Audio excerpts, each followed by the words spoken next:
बिस्मिल्लाहिर्रहमानिर्रहीम अस्सलाम वालेकुम जी। मेरा नाम मोहम्मद ज़ेशान बशीर है। मैं आपको अपने डिजिटल मीडिया प्लेटफॉर्म पर खुशामदीद कहता हूँ। लेकिन जी बहुत अहम खबर आ गई है और ख़बर ये है कि इस्टेब्लिशमेंट का एक बहुत करीबी बंदा या आप यूँ समझ लें कि इस्टेब्लिशमेंट का ही बंदा अपने ओहदे से सुबुकदोश हो रहा है। वो अपना ओहदा छोड़ रहा है और उसका नाम है मोहसिन नकवी। आपको पता है कि वज़ारत दाखिला इस वक्त मोहसिन नकवी के पास है और जिस तरह से वो मामलात को चला रहे हैं वो भी आप सबके सामने है। पीसीबी के वो चेयरमैन भी हैं और साथ में वज़ारत दाखिला भी है। तो अब मोहसिन नकवी ये ओहदा छोड़ रहे हैं, ये उन्हें हटाया जा रहा है। क्या वजह है, वजूहात क्या हैं, किस वजह से जो है वो इस ओहदे से सुबुकदोश हो रहे हैं? बहुत अहम खबर है और इसकी बहुत अहम डिटेल्स आई हैं जो कि मैंने आपके सामने रखनी है। इसके अलावा जी परवेज़ खटक की जो एंट्री हुई है उससे पाकिस्तान तहरीक-ए-इंसाफ खासी परेशान है। आपको पता है कि परवेज़ खटक जो है वो तहरीक-ए-इंसाफ के दौर हुकूमत में सीएम थे केपी के और वो तमाम अंदर की बातें जानते हैं पीटीआई के हवाले से। ये यही वजह है शायद कि पीटीआई इस वक्त परेशान है। लेकिन परवेज़ खटक को किसके कहने पर तैनात किया गया? सवाल ये है। और परवेज़ खटक को टास्क क्या मिला है? उससे भी बड़ा सवाल ये है। क्या करने जा रहे हैं परवेज़ खटक? इस हवाले से जो है वो आज के इस व्लॉग में बात करेंगे। और इस वक्त अडयाला के आस-पास जो है वो कुछ एक्टिविटीज़ चल रही हैं, कुछ हलचल चल रही है। क्या हलचल है? एहतजाज के हवाले से क्या प्लान किया जा रहा है? इस बारे में मैंने आपके साथ डिटेल्स शेयर करनी है। गुफ्तगू का आगाज़ करते हैं जी। गुज़ारिश ये है कि चैनल को सब्सक्राइब कर लीजिए अगर अभी तक आपने सब्सक्राइब नहीं किया है। सबसे पहले तो बात कर लेते हैं अदयाला के हवाले से ही। देखें, अदयाला के आस-पास ना इस वक़्त कुछ एक्टिविटीज़ चल रही हैं। कारकुनान की एक बड़ी तादाद वहाँ पर हमने देखा कि गुज़िश्ता रोज़ भी मौजूद रही। एक रैली निकाली गई जेल रोड पर वहाँ पर। गो कि वो अडयाला तक नहीं पहुँचे, अडयाला के सामने वो नहीं गए, लेकिन जेल रोड पर ये रैली थी और बड़ी तादाद में कारकुनान मौजूद थे जिन्होंने तहरीक-ए-इंसाफ के झंडे उठा रखे थे, इमरान खान के हक़ में नारेबाज़ी कर रहे थे और उन्होंने वो वहाँ पर रैली निकाली। अच्छा, इस वक़्त ना सूरत-ए-हाल ये है कि इमरान खान तक जो एक्सेस है वो बहुत लिमिटेड कर दी गई है। सिर्फ़ उनकी जो वकला की टीम है वो उनसे मुलाकात कर रही है, फ़ैमिली के लोग मुलाकात कर रहे हैं, जो सियासी मुलाकातें हैं वो नहीं होने दी जा रही हैं और ख़ुसूसन पीटीआई पंजाब के जो ओहदेदारान हैं जिसमें आलिया हमज़ा हैं और दीगर लोग शामिल हैं, इनकी मुलाकात बिल्कुल भी नहीं होने दी जा रही जिसकी वजह से इन्होंने ये तमाम तर एहतजाज का जो है वो प्लान बनाया। अब मुशावरत पाकिस्तान तहरीक-ए-इंसाफ के अंदर भी जारी है। क्योंकि मैंने गुज़िश्ता व्लॉग में भी बात की थी कि मुख्तलिफ़ आरा पाई जाती हैं, डिफरेंस ऑफ ओपिनियन पाया जाता है कि एहतजाज किया जाए अडयाला के बाहर या ना किया जाए। क्योंकि जो संजीदा लोग हैं तहरीक-ए-इंसाफ के, वो ये कह रहे हैं कि अगर आप अडयाला के बाहर एहतजाज करेंगे या कोई एहतजाजी कैंप लगाएँगे तो इसका पीटीआई को फ़ायदा नहीं होगा बल्कि नुकसान होगा। और नुकसान इस सूरत में हो सकता है कि इमरान खान को अडयाला से निकाल कर किसी और जेल में शिफ्ट किया जा सकता है और फिर इमरान खान तक एक्सेस और भी मुश्किल हो जाएगी, उनसे मुलाकातें और भी जो है वो मुश्किल हो जाएँगी। इसलिए अब जो है इस हवाले से प्लान ये किया जा रहा है कि एहतजाज करें या ना करें, इस बारे में ख़ासी सोचो-विचार जो है वो जारी है। लेकिन अली अमीन गंडापुर भी इस वक़्त जो है ना वो ख़ासे एक्टिव हैं। बातों ही बातों में वो वफ़ाक़ी हुकूमत को बता रहे हैं कि जी अप्रैल में हमने एहतजाज करना है और हमने वफ़ाक़ आना है। उन्होंने कहा कि जी जिस तरह से वो इंदिया दे रहे हैं, इशारे दे रहे हैं, उनका ये कहना है कि केपी को वफ़ाक़ की जानिब से उसका हक़ नहीं मिल रहा, फ़ंड्स नहीं मिल रहे। उन्होंने कहा कि जी अप्रैल में हम एहतजाज के लिए निकलेंगे और पूरी तैयारी के साथ आएँगे। ये उन्होंने वफ़ाक़ को जो है वो पैगाम दिया है और उन्होंने कहा कि अब की बात जो है अब हम पूरी तैयारी के साथ आएँगे और अपना भरपूर एहतजाज रिकॉर्ड करवाएँगे। दूसरी जानिब अगर हम जुनैद अकबर की बात करते हैं जो कि पीटीआई केपी के सदर हैं, वो तंज़ीम साज़ी के हवाले से भी काम कर रहे हैं। आपको मालूम है कि तमाम जो सूबाई ओहदेदारान थे उनके ओहदे ख़त्म कर दिए गए थे। अब वो दोबारा से तंज़ीम साज़ी हो रही है। उनकी जानिब से भी इस हवाले से तैयारियाँ की जा रही हैं और उन्होंने भी जो है इंदिया दिया है कि एहतजाज किया जाएगा। लेकिन इस वक़्त जो है वो सिर्फ़ मौलाना का इंतज़ार किया जा रहा है। और तमाम ग्रैंड अपोजिशन अलायंस जो है वो ये वेट कर रही है कि मौलाना का क्या डिसीजन होता है, मौलाना ग्रैंड अलायंस में शामिल होते हैं या नहीं होते। और मेरे ख्याल से ये रमज़ान के महीने के दौरान ही ये मामला क्लियर हो जाएगा। मौलाना ने अगर आना है, नहीं आना, ये जो है वो पंजाबी में कहते हैं कट्टी कट्टा वो निकल जाएगा। तो उसके बाद फिर अप्रैल में क्या सियासी एक्टिविटीज़ होंगी, ये तो अभी से हम शायद प्रेडिक्ट कर सकते हैं कि भरपूर तरीके से एहतजाज जो है वो रिकॉर्ड करवाया जाएगा। दूसरी जानिब पाकिस्तान तहरीक-ए-इंसाफ ने इस वक्त कुछ परेशान दिखाई दे रही है। परेशान क्यों है? क्योंकि परवेज़ खटक की एंट्री हुई है और परवेज़ खटक को मुशीर दाखिला आपको पता है कि बना दिया गया है। वज़ीर दाखिला मोहसिन नकवी, जिनके बारे में मैंने आपको बताया कि वो सुबुकदोश हो रहे हैं, इसकी डिटेल्स मैं अभी आगे चलकर आपके सामने रखता हूँ कि वो क्यों जा रहे हैं। लेकिन परवेज़ खटक को जो है वो मुशीर दाखिला बनाया गया। अब बहुत से सवालात किए जा रहे हैं। पहला सवाल तो ये है कि परवेज़ खटक को आखिर नवाज़ा क्यों गया? क्यों उन्हें जो है वो ये ओहदा दिया गया और इतना बड़ा ओहदा, इतना पावरफुल ओहदा दिया गया है। मुशीर दाखिला का, वज़ीर-ए-आज़म के मुशीर बन गए और फिर वज़ारत दाखिला का कलमदान। फिर जनाब सवाल ये किया जा रहा है कि किसके कहने पर उन्हें यहाँ पर लगाया गया।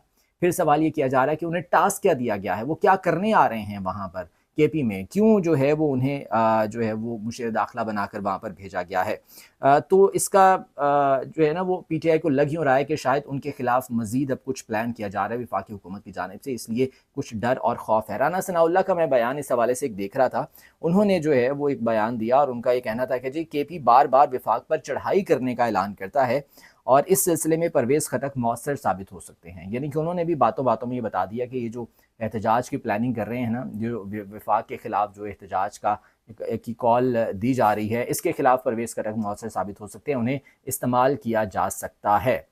लेकिन क्या आपको लगता है कि मुशीर दाखिला, क्योंकि डेफ़िनेटली वो वज़ीर-ए-आज़म के मुशीर हैं, वज़ारत दाखिला मोहसिन नकवी के फ़िलहाल उनके पास है, तो डेफ़िनेटली जो इख्तियारात हैं, जो अथॉरिटीज़ हैं, जो पावर है वो डिवाइड होगी। तो क्या मोहसिन नकवी इस डिवाइडेड पावर के साथ रहेंगे वज़ारत दाखिला में? और क्या यही वजह है कि वो वज़ारत दाखिला छोड़ के जा रहे हैं? ये मैं अभी आपको बताता हूँ। देखें, नजम सेठी साहब की, एक बहुत सीनियर सहाफ़ी हैं नजम सेठी साहब, उनकी चिड़िया ने खबर दी है, आपको मालूम होगा उनकी चिड़िया बहुत सी खबरें लेकर आती है।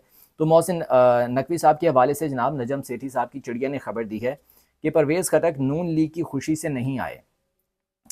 उन्हें किसने तैनात किया है ये मेरे ख्याल से बताने की ज़रूरत नहीं है, वो नून लीग की खुशी से बहरहाल नहीं आए हैं। वो उनके इत्तेहादी थे, इसलिए उन्हें नवाजना पड़ा, ये नजम सेठी साहब कह रहे हैं। फिर कहते हैं सेठी साहब के परवेज़ खटक को मुशीर दाखिला बनाने का मतलब है कि बहुत बड़ी तब्दीली आने वाली है और मोहसिन नकवी जाने वाले हैं। ये नजम सेठी साहब जो है वो बात कर रहे हैं कि बहुत बड़ी तब्दीली आने वाली है और मोहसिन नकवी पहले ही ये वज़ारत लेने को तैयार नहीं थे, लेकिन उन्हें कहा गया कि अभी काम करें, बाद में कुछ तब्दीली कर लेंगे।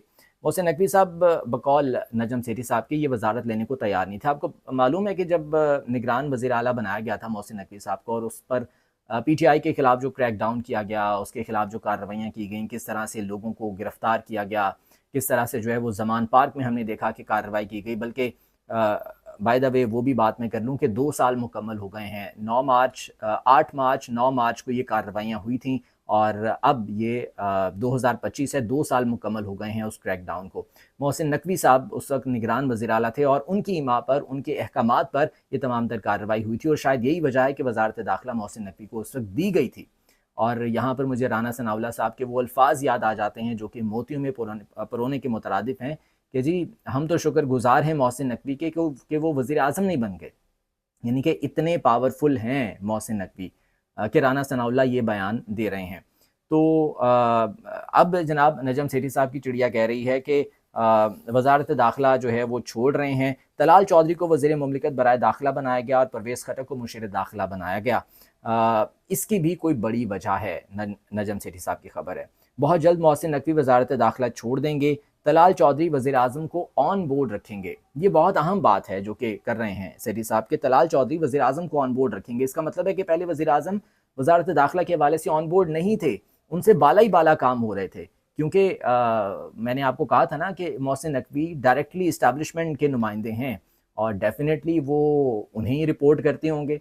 तो वज़ीर-ए-आज़म साहब शायद ऑन बोर्ड नहीं थे। वज़ीर-ए-आज़म साहब मौलाना फ़ज़लुर रहमान से अलग मुलाकात करने के लिए जाते थे। बाद में जो मोहसिन नकवी साहब हैं वो अलग से मुलाकात करने के लिए जाते थे। तो ये तमाम तर चीज़ें हो रही थी, लेकिन अब तलाल चौधरी वज़ीर मुमलिकत बराए दाखिला हैं, तो वो वज़ीर-ए-आज़म को भी इस हवाले से ऑन बोर्ड रखेंगे। मोहसिन नकवी खुश होंगे कि उनकी जान छूट गई। डेफ़िनेटली इस वक्त मुल्क में जो सिक्योरिटी के हालात हैं, जो मुख्तलिफ़ दाखिला उमूर के मामलात चल रहे हैं, तो मोहसिन नकवी तो खुश होंगे ही कि उनकी जान छूट गई है। लेकिन दूसरी जानिब उनके पास चेयरमैन पीसीबी का ओहदा है और वो ओहदा अपने पास रखेंगे। और सेठी साहब ये कहते हैं कि जी पैसा बहुत है वैसे उस ओहदे में, पीसीबी में पैसा बहुत है। तो सेठी साहब के बकौल मोहसिन नकवी साहब जो है वो चेयरमैन पीसीबी रहेंगे और ये ओहदा जो है वो छोड़ देंगे, ये उनकी चिड़िया ने बहरहाल खबर दी है। अच्छा,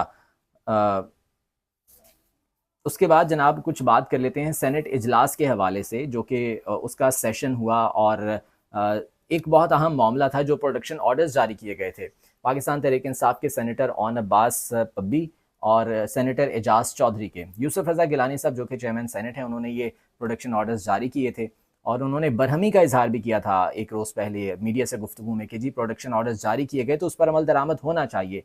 लेकिन अब इन प्रोडक्शन ऑर्डर्स पर जुज़वी अमल दरामद हुआ। ओन अब्बास पब्बी को तो ऐवान में पहुंचा दिया गया, लेकिन सेनेटर एजाज चौधरी बदस्तूर ऐवान में नहीं आए। उन्हें जो है वो प्रोडक्शन ऑर्डर्स जारी होने के बावजूद ऐवान में नहीं लाया गया। इस पर जनाब यूसुफ रज़ा गिलानी साहब, चेयरमैन सेनेट, उन्होंने रूलिंग दी है कि वो ये मामला प्रिविलेज कमेटी को यानी कि इस्तेहकाक कमेटी को भेज रहे हैं।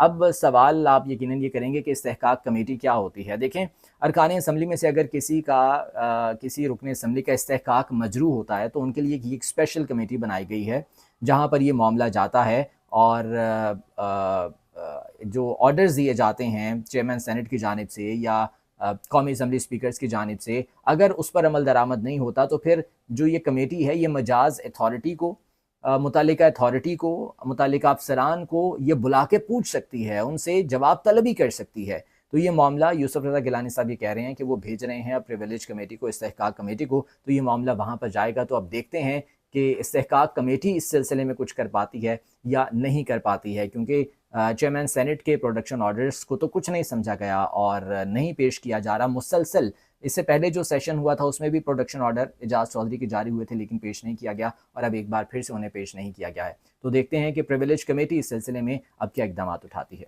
आज के व्लॉग से इतना ही, मुझे इजाज़त दीजिए। अल्लाह निगहबान।